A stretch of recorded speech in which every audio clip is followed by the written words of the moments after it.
I want you to picture something for a second. If you have a $50 bill, just imagine that face on it. Ulysses S. Grant.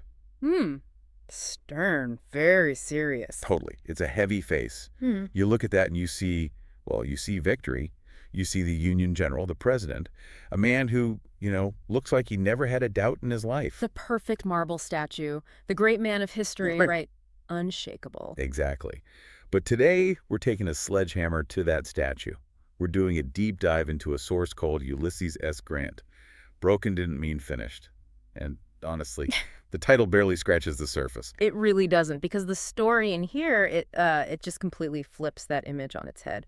We're going to talk about a man who, before he was, indispensable, he was an abject failure. And we're not just talking about a bad business deal. We're talking poverty, humiliation, a kind of rock bottom that would just crush most people. Total collapse. So that's our mission today. This isn't just a history lesson. We want to understand how that brokenness, that failure, actually built the leader who would go on to save the country. Right. The idea that rock bottom didn't define him, it prepared him. Without the failure, you just don't get the victory. Okay, so let's set the stage. Because he didn't start out as a screw-up. His early resume is, well, it's pretty impressive. Oh, it's more than impressive. Young Grant showed a ton of promise. He's a West Point graduate. He serves in the Mexican-American War, and he's not just, sitting on the sidelines. He's competent. Very competent. The source points to one specific trait that's key: his calm under fire. Which becomes his whole brand later on in the Civil War. Precisely. But even as a young guy, he had this weird physiological thing where when the bullets started flying, his mind got clearer. While other people are panicking, Grant just functions. So on paper, he's a professional officer with a really bright future. So he's on the fast track. But then the war ends. Peace breaks out. And you'd think, okay, great, time to relax. But peace was actually harder for him than war. Much harder. Peace almost destroyed him. After the Mexican War, Grant gets sent out west. California, Oregon. And this is where he meets an enemy he can't beat. Boredom. Boredom and routine. Garrison life. Yeah. It's just drudgery waiting around.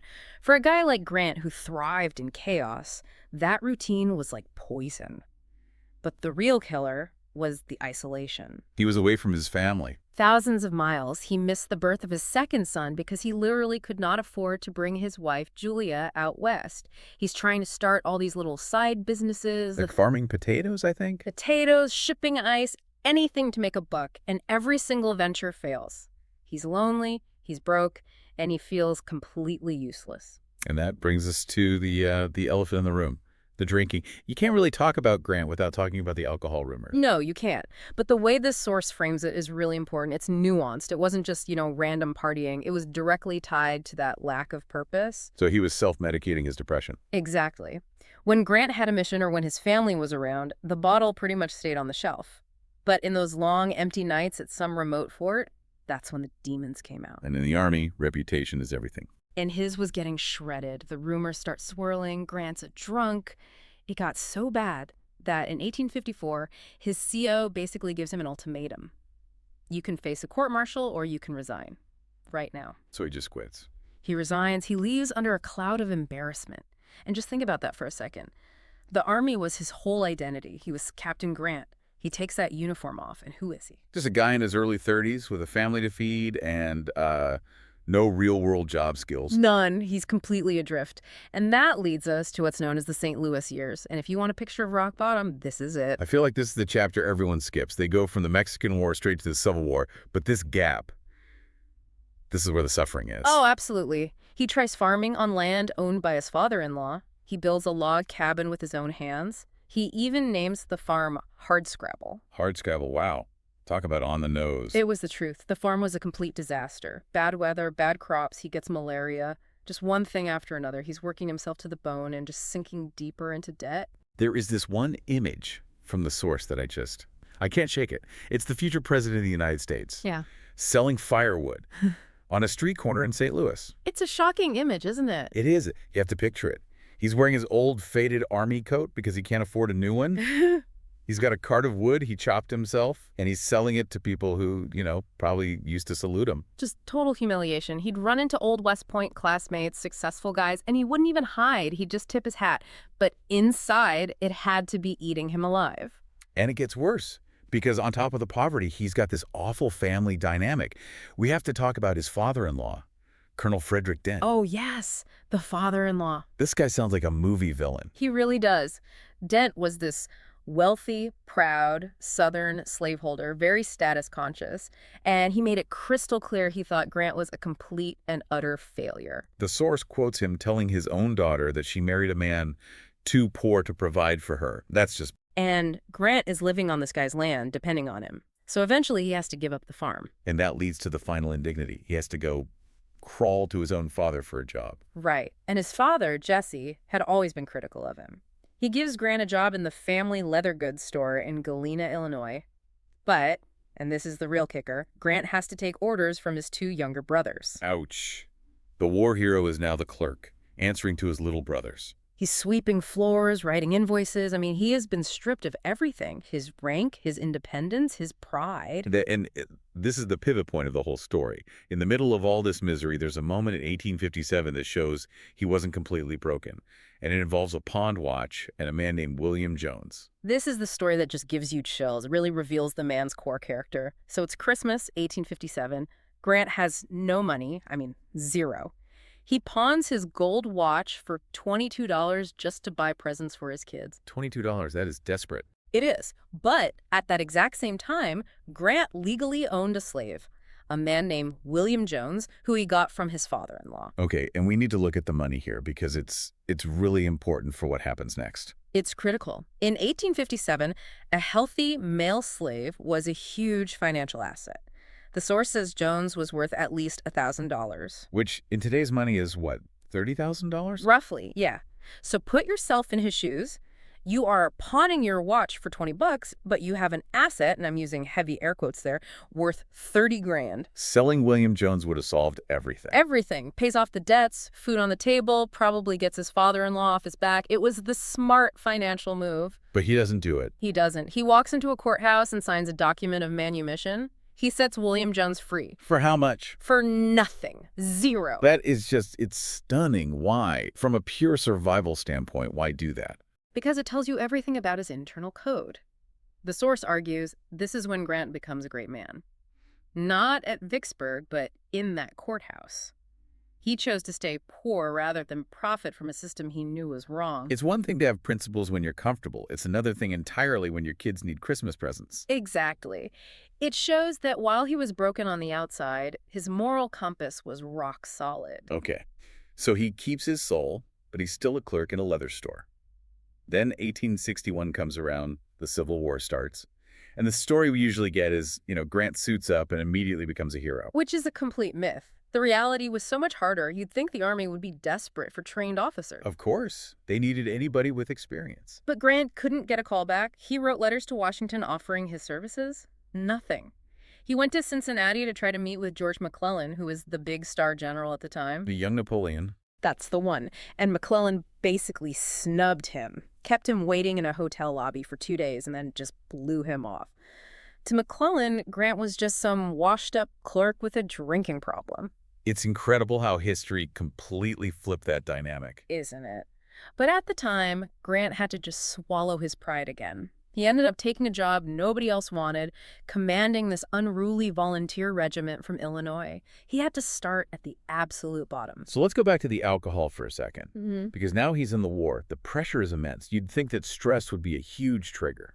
And that's where the source's psychological argument comes back in. You'd expect the stress to make him drink more. But it did the opposite. Because he finally had a purpose again. He had a purpose, he had responsibility, lives depended on him. And that weight, that mission, it steadied him. The chaos of war was actually where he found his clarity. Okay, so he's back in the fight, he's focused. But why does he succeed? What did failure Grant have that all these polished, successful generals like McClellan didn't? The source boils it down to one idea: realism versus illusion. Unpack that a little. The other generals were obsessed with their reputations, with looking good. They were terrified of losing a battle because they never really failed before. They had everything to lose. But Grant had already failed. He had already lost everything. Exactly. He had sold firewood on a street corner. He'd been humiliated. Rock bottom held no fear for him because he'd already been there and survived. So he wasn't afraid of the worst-case scenario. It made him brutally realistic. He didn't care about perfect plans. He just looked at the grim reality and said, okay, how do we win this? He accepted that men would die. He accepted that things would go wrong. And he didn't panic. That continuity the source talks about. Just keep moving forward. Yes. When other generals would lose a battle and retreat, Grant would just regroup and attack again. After the first brutal day at the Battle of the Wilderness, instead of retreating like everyone expected, he ordered the army to march south, towards the enemy. That's what made him indispensable to Lincoln. That's it. Lincoln famously said, I can't spare this man. He fights. He didn't care about the polish. He needed someone who understood the ugly reality of winning. So rock bottom burned away the ego and left just the raw ability to get the job done. It burned away the ego and left the iron. I love that idea. Me too. Yeah. So he wins the war. He's a hero. He becomes president. But then the source points out this really bitter irony. The paradox of loyalty. The very same traits that made him a great general kind of made him a troubled president. It's tragic, really.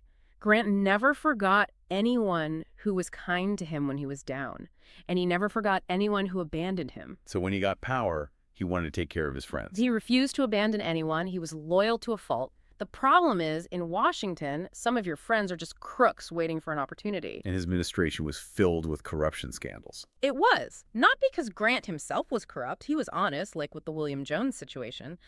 But because he trusted the wrong people. And when they got caught, he just couldn't bring himself to fire them. He couldn't abandon a friend. And the most unbelievable example of this loyalty brings us right back to his father-in-law, Colonel Dent. You just can't make this up. Grant is president of the United States living in the White House. And who moves in with him? Don't tell me. Colonel Dent, the man who called him a failure. And remember, Dent was an unrepentant Confederate supporter. He basically thought the Union shouldn't exist. So you have the Union war hero living in the White House with his Confederate father-in-law who's bad-mouthing him to guests. In the lobby, the source says Dent would sit there telling visitors his son-in-law was a fluke and the wrong side won the war. And Grant just let him stay there. He took care of him until the day he died. It's that absolute unwavering loyalty. It shows you he was the same guy in the White House that he was in that leather shop. It's so complicated. The thing that makes him a good man, that loyalty, is what makes him a vulnerable president. It is. But that's why he's so human. He wasn't a marble statue. He was flawed and hurt and messy, but he always showed up. So when you look at this whole story, from promising officer to broken salesman to legendary general, what's the big takeaway from those broken years? The takeaway is that success isn't about being perfect. It's about refusing to disappear. Rock bottom didn't define him, the source says. It prepared him. He just kept going. He understood pressure. He understood loss. He knew how to function when the world was on fire. You don't learn that at West Point. You learn that when you're pawning your watch for your kids. It really makes you rethink our own failures, doesn't it? We see failure as an end point. But for him, it was just training. It was the forge that hardened the steel. It changes how I'll look at that $50 bill from now on. It's not a picture of a guy who won. It's a picture of a guy who lost and lost and lost again and then won. Which is a much more interesting story. Before we wrap up, I want to leave you, the listener, with a final thought to chew on. Our culture is obsessed with flawless success stories, unshakable confidence. The perfect resume, no gaps. Exactly. But Grant's life suggests something totally different, that maybe real strength, the kind that can actually hold a country together, comes from surviving total brokenness. So the question is, who would you really trust in a crisis? The person who's never known failure and thinks they're invincible, or the person who has hit absolute rock bottom, stared into that abyss, and knows exactly what it takes to climb out? Does hitting rock bottom actually make a leader more reliable? That's the question. Thanks for listening. We'll see you on the next Deep Dive.